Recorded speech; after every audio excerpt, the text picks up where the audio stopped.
right, Shalom.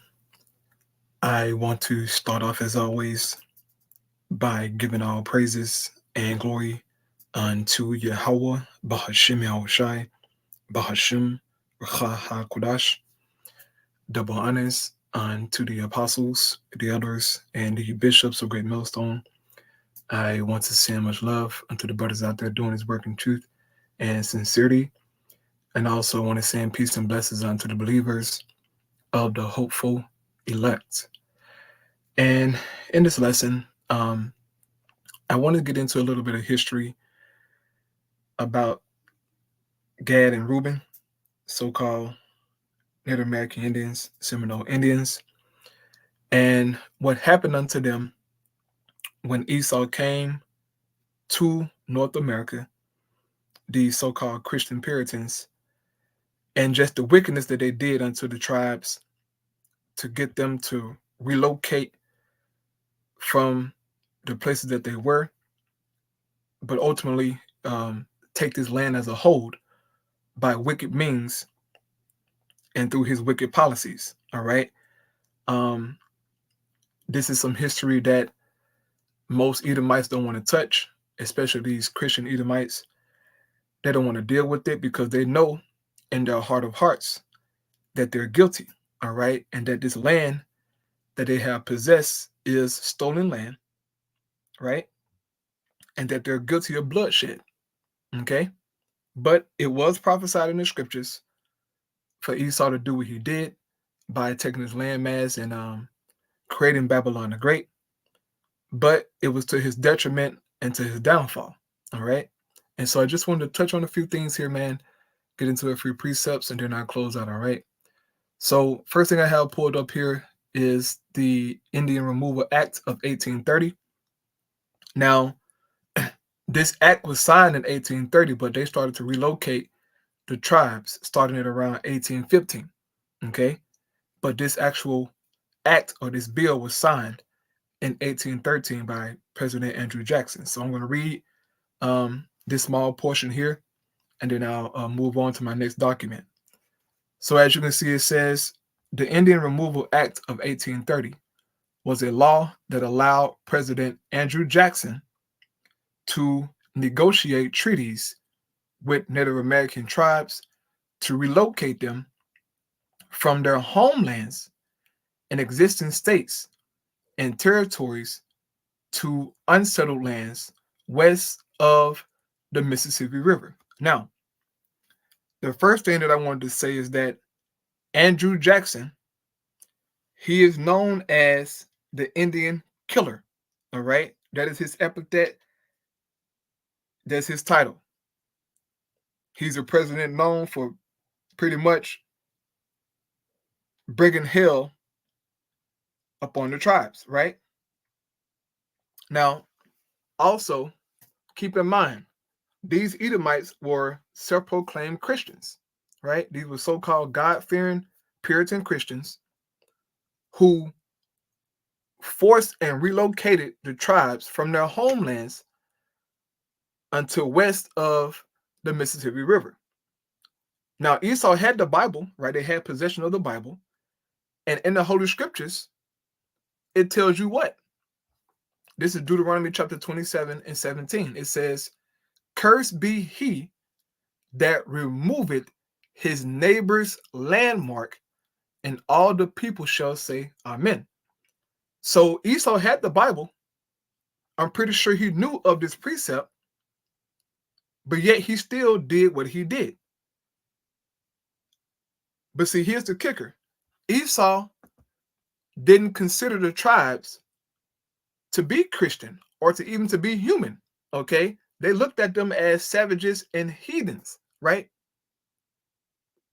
So in their minds, they had the right to take their land because they considered them non-Christian, okay? And they considered this land, America, right, to be given unto them by God, that was chosen by God to take this land, and, God has made a way for them to escape, a religious persecution from Britain or whatever. But these devils, they was being wicked from the start. And this goes to show you that these devils really didn't believe in the Holy Scriptures, man. Okay? Because the tribes, they was here before them. They came to a land that was occupied, right? And through their wickedness, right, and their pride, they took occupied land in the name of Christianity, right? Through this doctrine of discovery and manifest destiny, okay? Through those PayPal bulls that was operating off that mindset, all right?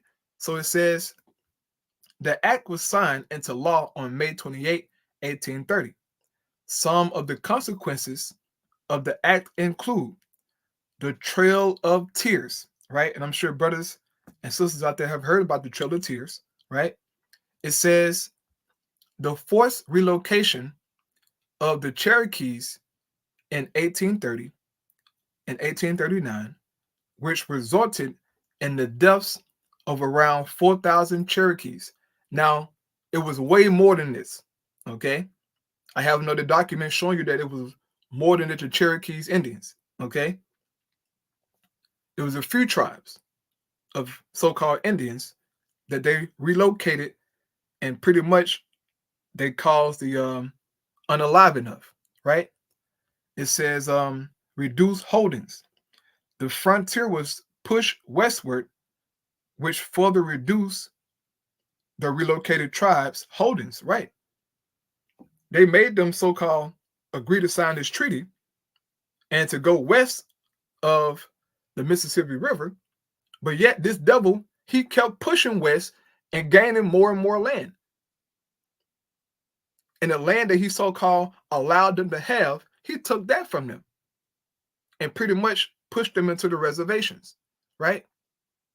And you still have the tribes on the reservations to this very day, catching hell, man. All right. I remember watching a documentary a while back. They showed a Gadite. He was on the reservation, man. He was outside sitting on the couch and he was drinking shampoo. And they asked him why was he drinking shampoo. He said because it has alcohol in it.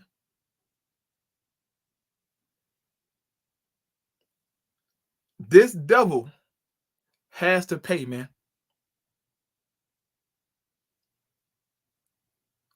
There, bro, he was escaping his reality by drinking shampoo because it had alcohol in it, bro. He was catching so much hell, he didn't want to, bro, shampoo, bro.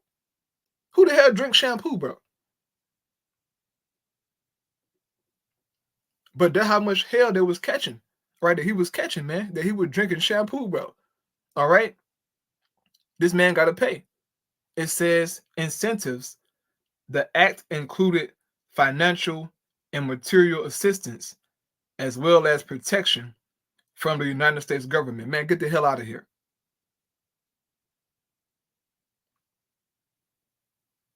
You came and took their land. And how you going to give them something that they already had? This the devil, man. It says pressure on tribes. Jackson and his followers used persuasion, bribery, and threats to force tribes into signing removal treaties. The devil, okay? This is the devil, man. And he's like this to this very day. If he can't persuade you, he'll use bribery. If he can't bribe you, he will use threats. He will use violence and force. Which he really want to do that to you anyway, all right? But he'll try to so-called negotiate and try to, deal rightly, so-called. But he really want to just shed your blood and just get it over with because Esau feel like the world belongs to him. And we just in it, okay? It says resistance. Some tribes, such as the Cherokees, resisted the act, right? Everybody didn't bow down to Esau, man. And so because of that, he turned to violence, right? So going here real quick to my next piece of document, right? As you can see, it says genocide in American Indian history. And you can look this up on Oxford Research Encyclopedia, all right, for this document. And it goes into more detail of this Indian Removal Act, man, okay, and what took place. So here's the section on that. It says removal 1815, 1840. Right, this is where I got my title from. It says, after 1815, the United States intensified its efforts to expand.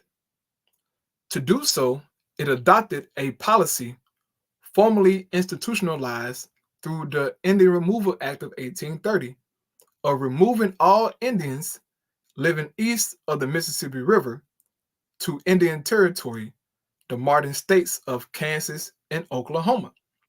And to this very day, it's a lot of tribes there, all right? But you still have a lot of tribes who are east of the Mississippi River, okay? I'm from Mississippi. It's a lot of Gadites who are out there. It's a lot of them, okay? But they stay to themselves, man, all right? Some of them have mingled amongst Judah, okay? And live amongst Judah, but for the most part, they stick to themselves. It says, as measured by lives lost, Indian removal was far more destructive than the earlier period of war.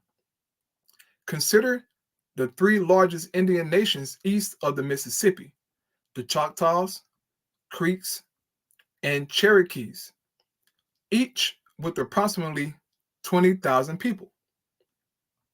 During the removal process in the 1830s, approximately 2,000 Choctaws, 4,500 Creeks, and 5,000 Cherokees perished, mostly from intersecting factors of disease, starvation, exposure, and demoralization. Many hundreds died during the journey west, though the Trail of Tears metaphor obscures the fact that the majority of deaths occurred in internment camps while awaiting transportation west and in the first few years after relocation. So not only did you have tribes or brothers and sisters who was perishing on the journey, but also inside of internment camps. They were dying, man. Disease, starvation, right? Esau torturing them. This devil, man, he has to pay for these things, okay? It says the death toll for all three nations, close to 20%, is equivalent to 60 million for the current U.S. population. Smaller nations north of Ohio also suffered significant losses through removal. A reported 43 Potawatomis, right? Forgive me for saying that incorrectly, excuse me. And a group of 800 died as they traveled from Indiana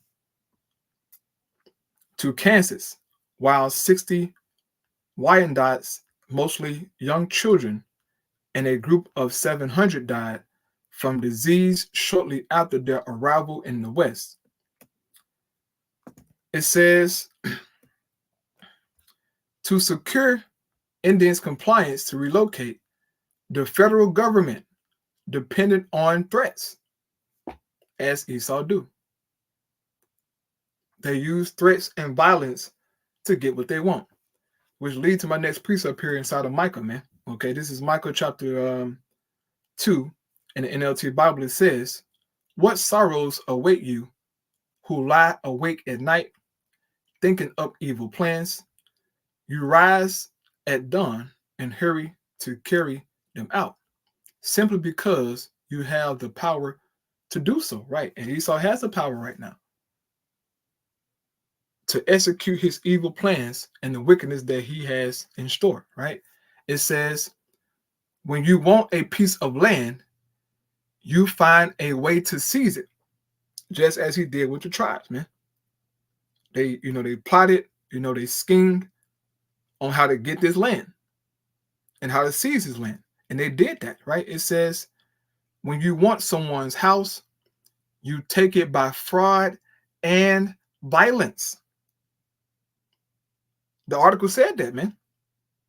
It says you cheat a man of his property, stealing his family's inheritance.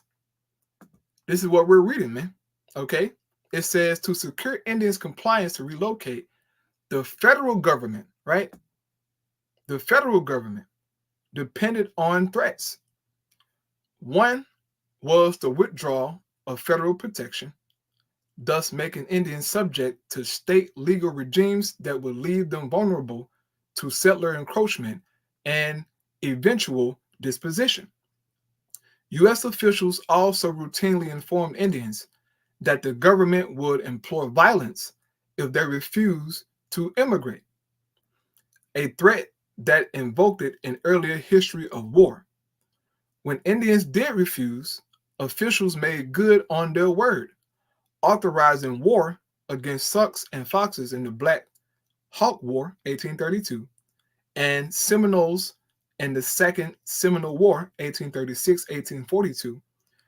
In the first instance, an American army had the opportunity to employ unrestrained violence when troops assisted by Ho-Chunk auxiliaries intercepted Black Hawk's band as they attempted to cross the Mississippi River from southern Wisconsin. The Americans fired indiscriminately, killing well over 200 Indians, including non-combatants. In Florida, where the terrain and climate were unfavorable for military operation, the Army had a much more difficult time finding, let alone surprising, Seminole settlements, and so resorted to tactics such as seizing Seminoles during peace negotiations and sending them to prison. So since he can't, use his military down in Florida because of the terrain and the climate how it is in Florida, he did what? He went to using his policy, right? Being a devil. And when he got the tribes to come out to so-called come to these peace agreements, these peace negotiations, he put them in jail. This is a devil, man. Okay? Real quick, Psalms 55. Psalms 55 verse 20, it says what? He had put forth his hands against such as be at peace with him. He had broken his covenant. This is exactly what he did with the tribes, man. They said that Esau signed over what, 300 something agreements, 500 agreements, something like that. And he broke every agreement, bro. This is the devil. It says, the words of his mouth were smoother than butter, but war was in his heart. His words were softer than oil, yet were they drawn swords. This is what he did to the tribes. He lied, about, hey, look, we ain't going to attack you. We ain't going to take no more of your land. Just go over here and you'll be fine. And what we got today, he has the whole of America, man. And the tribes own nothing, okay? They own nothing here, bro. They're still trying to fight, and gain certain stuff, bro. It ain't going to work. This devil not going to let up, bro. Okay, the Most High really gave him this, for prophecy's sake. But he's going to destroy him for what he did, okay? So he will get his just due, right? So going here back to the article, it says, where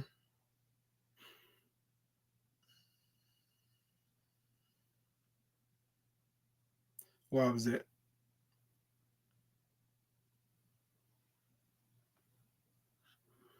I'll just read this again. It says, in Florida, where the terrain and climate was unfavorable for military operations, the Army had much more difficult times finding, let alone surprising, Seminole settlements, and so resorted to tactics such as seizing Seminoles during peace negotiations and sending them to prison. Although no major massacre occurred during the Second Seminole War, military officers frequently called for the extermination of Seminoles. And so the absence of massacre was not due to a lack of disposition, but to the absence of opportunity. Like other Indians in similar circumstances, Seminoles were often able to evade U.S. troops and occasionally inflict casualties on them, right? They was taking out certain of Esau's troops, man, okay? Or Reuben was, right? But nevertheless, man, this devil was putting hell on the tribes, all right? He was putting hell on them, slaughtering them, okay? Even to this very day, he's putting hell on the tribes, man. All because they wanted to land grab, all right? This devil is the devil, okay? So I'll close out there, all right? If you want to go and read the rest of this article, all right? It covers a lot of stuff, man, okay? It covers a lot of history. I'll just show you here. It says article contents. It says virgin soil epidemics and native depopulation. Excuse me. It says disease and other forced destruction. New England in the Pequot War. The United States in the question of genocides. War 1776-1815. The Indian removal. California Gold Rush. The Indian Wars. Reservation in the 20th century. And so on and so forth. Okay. It covers a lot. But this devil got to pay, man. All right. He will pay. So I'm going to go here to my other three precepts. I'm going to close out. Proverbs 23 verse 10, it says, remove not the old landmark and enter not into the fields of the fatherless. For their Redeemer is mighty. He shall plead their cause with thee. And eventually the Most High will plead his cause with this devil by way of fire, man, and destruction. Okay? Job 24 NLT Bible, starting in verse 1, it says, why doesn't the Almighty bring the wicked to judgment? Why must the godly wait for him in vain? Evil people steal land by moving the boundary makers. Esau, okay? He steal the land by removing the boundary makers. Made the tribe get up and move around. All right, it says they steal livestock and put them in their own pastures. They take the orphan's donkey and demand the widow's ox as security for a loan. The poor are pushed off the path. The needy must hide together for safety. And it's all because of this devil, okay? He's taking stuff that's not his, man. But he will pay for his sins, all right? Last precepts. Genesis 49, verse 19, it says, Gad, a troop shall overcome him, but he shall overcome at the last. And we're heading into that time, all right? The tribes will get their lick back on Esau, man. His country falling. We see them wiggling around the earth. It's only a matter of time, man. All right. So that was it on that, man. Once again, if you want to go read on the article, a lot of information on this here. The Lord willing to do is edify, man. All praise Yahweh B'Shem Shai, B'Shem Chakadash, Shalom.